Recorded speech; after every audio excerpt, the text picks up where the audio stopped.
this is Melissa from the ProgressBook support team here at Meta.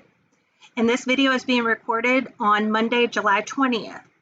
Tonight, we are going to have the 20.0 release installed on production.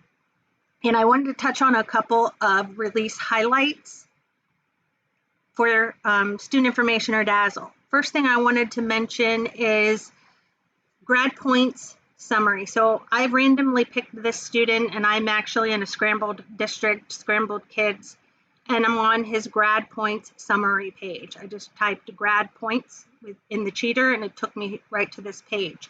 There is a new tab called Permanent Requirements. So these are the requirements that aren't changing. So we always have the end of course. We always have the ACT or the SAT. If we go into production, which is still the old 19.0 release, and I'm at Mech High School, one of our fake schools, notice that tab does not exist. So there'll be more Grad Point stuff coming out in the future, but this is the beginning of Permanent Requirements tab. Next thing, so with Donald Lee still in context, and I've purposely picked him because I have re-imported the Octa score. So the Octa, or the AKA web exam.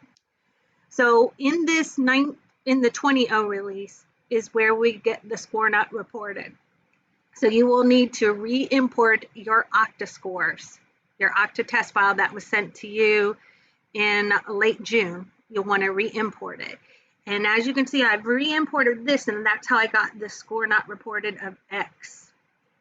When you go to the assessment import, you're going to see this new option. And again, this only exists after we install the 20.0 release tonight. So I'm in our play environment where this release has already been installed in this video. So you will choose the Octa FY20 only. Going to make your test date, and the trick to this date field, you have to format it right.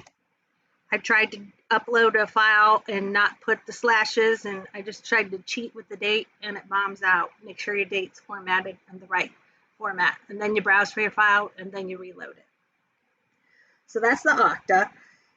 Another change coming is with Easy Query. So SysStudent Search and Easy Query shared student data have had the grad only fields added to them. So now you could run Easy Query SysStudent Search and get the grad only fields. And you can also view those grad only fields on a shared student, someone that you share with another Meta Dazzle district. I'm going to switch over to a graduated senior. His name's Walter Sanders. And I'm going to jump to his FN Graduate tab.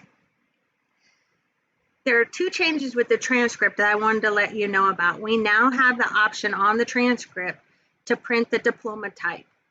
That's something we couldn't do before.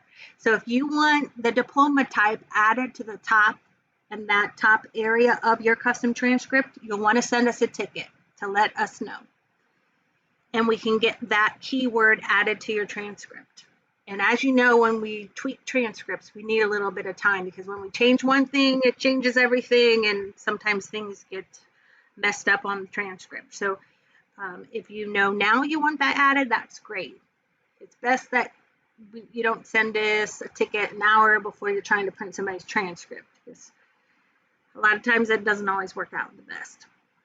The other thing I wanted to mention with the transcript is, right now, if you have a student who retook an end of course test and they did worse the second time they retook it, the transcript was pulling the last score. Well, that has been fixed in this 20.0 release, and if a student retakes an end of course multiple times, and maybe they scored higher the first time, well, that highest score is going to print. Might not be the last score, but it's the highest one. So that's coming in 20.0. Finally, two more things. Load settings. Right now, you may have, you click your I want to and print latest transcript. So this district doesn't have that option, but you can get that in the I want to.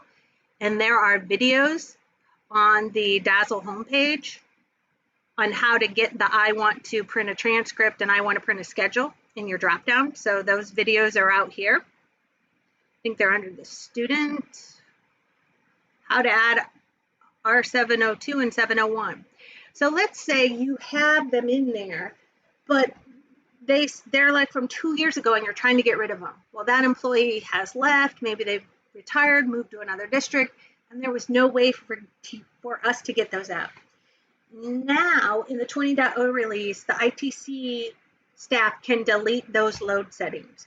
So if there are some that you need to get rid of that are obsolete and someone else created them, you can send us a ticket and we'll delete them for you. Again, it has to be an ITC person that does that, and you'll need to put that in a ticket so we have that documented. And finally, in this release, they have fixed the school year initialization, which we've already run for almost every one of you have already done your SYI. But in that SYI process, it wasn't copying up the medical absence flag on your absence types. So anybody we run SYI for now, it fixes that. But we don't want to rerun SYI for those of you who have already had it run. That will mess some things up unless we absolutely have to. And what you'll want to do is go into your absence types in 2021. If any of them were medical, you'll need to recheck that medical box. Again, if you have any questions, the release notes are attached, but if you have questions about anything you see in these release notes, feel free to send us a ticket. That email address to send a ticket is ProgressBookHelp@metasolutions.net, and we'll be glad to assist. Hope you're enjoying your summer.